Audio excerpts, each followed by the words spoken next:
The crown increasingly becomes a fantastical apologetic for the royal family. As Netflix's The Crown has progressed, its creator and arbiter Peter Morgan has increasingly preferred a humanist touch when it comes to his royal subjects, even if it means overly romanticizing them or politely declining to hold them responsible for their worst moments. That certainly held true for the controversial 5th season of the show, which faced significant backlash from detractors who accused it of irresponsibly mixing fiction and reality, distorting the true history of Britain's royal family. Season 6, which releases in 2 parts on November 16th and December 13, 2023, enters perhaps the darkest period of that history as we deal with the death of Princess Diana and her boyfriend Fayed. Rather than heeding the critics' distaste for fiction, Morgan has embraced it, increasingly blurring the lines between reality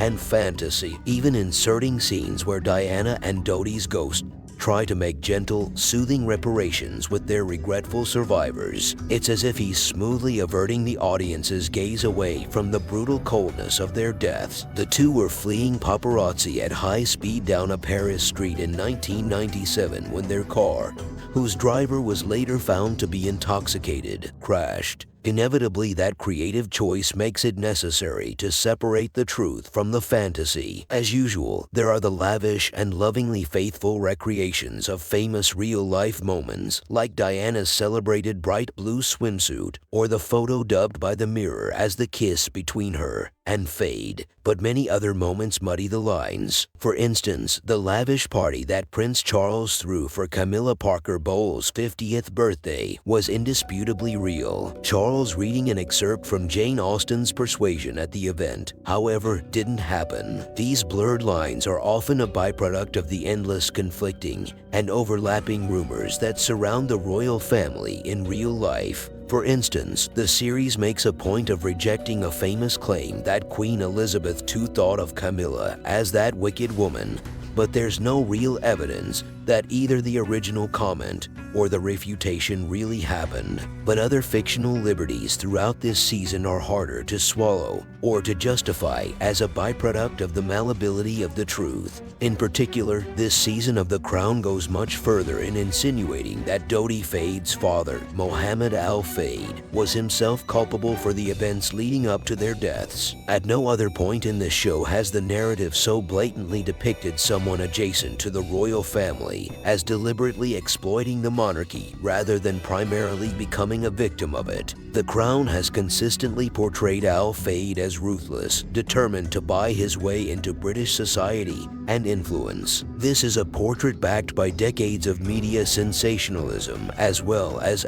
Fayed's own part in a 1994 political lobbying scandal. But Season 6 piles on with scenes where Fayed engineers Dodi and Diana meeting up, browbeats Dodi into participating, interrogates the servants to be sure the couple are sleeping together, and forces unwanted itinerary stops on Diana. These claims seem to come mainly from gossip-loving royal biographer Tina Brown, who wrote in her book The Diana Chronicles that he pursued his social aspirations with transparent manipulation. The show further implies he did all of this for his own political purposes, yet Fayed and his family have repeatedly denied all of this. Worst of all, the show fictionalizes the claim that Fayed hired a photographer to follow the couple, thus orchestrating the infamous kiss photo of the two canoodling on a yacht and exacerbating the media machine that ultimately led to the car crash. The show explicitly claims that the paparazzi frenzy around Diana only really ramped up after that photo, implicitly blaming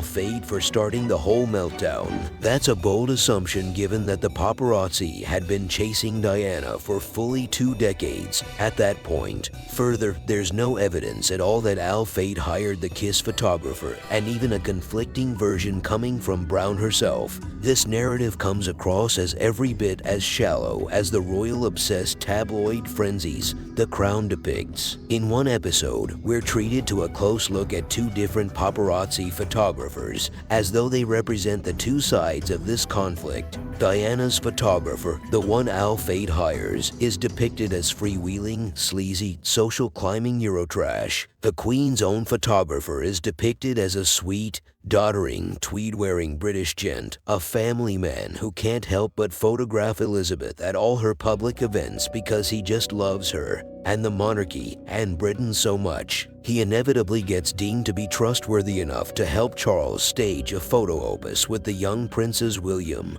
and Harry, contrasting him to Diana as a wholesome, warmly familial embodiment of British tradition. This manipulative framing underscores the show's portrayal of the complex relationship between the British media and the royal family, with its constant system of leaks and planted articles. This season finally does give some overdue attention to the publicists whose job it is to facilitate this system. Yet The Crown never pushes past the idea that the royal family is doing anything more than playing the media's game. Diana herself plays along with the media, the show implies, so why shouldn't they? But we know that historically the royals have always gone a step further than mere compliance. Recall, for instance, that the monarchy's use of British intelligence to place wiretaps on Diana's phone, which almost certainly did happen in reality, was never depicted on the show, which instead chose to portray Diana as paranoid for believing the wiretaps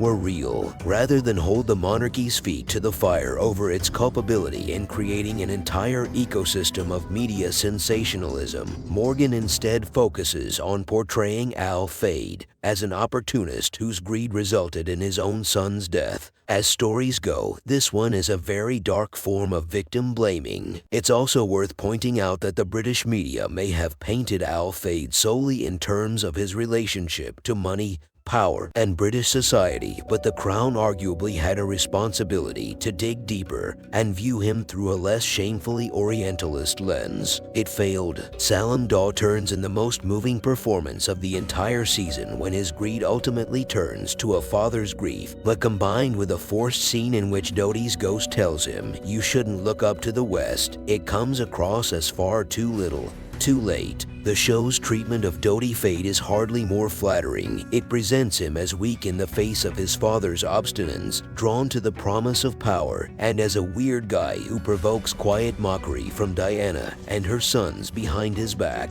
The show portrays Diana as having zero interest in marrying Dodi. In actuality, she seems to have given mixed signals to friends and to Dodi himself about the level of her affection for him, leaving the question permanently up for debate. The shallowness of the narrative surrounding Mohammed Fayed and his son does highlight, however, the sheer absurdity of the one surrounding Elizabeth. The series depicts the late queen as a long-suffering stoic who recoils gravely at any hint of scandal, a prudishness that feels increasingly nonsensical as events lead toward their inevitable conclusion. It's impossible to really buy the idea The Crown insists upon, that Diana's wild antics of kissing her boyfriend on a private boat are some kind of inescapable albatross around the monarchy's neck. That woman, the Queen, intones when she's informed the couple are dating, which somehow means that the British government might have to grant British citizenship to Dodi's father, which would somehow be a bad thing, which is somehow all Diana's fault. The Queen's insistence that Diana's behavior is becoming more and more erratic reads as bizarrely out of touch.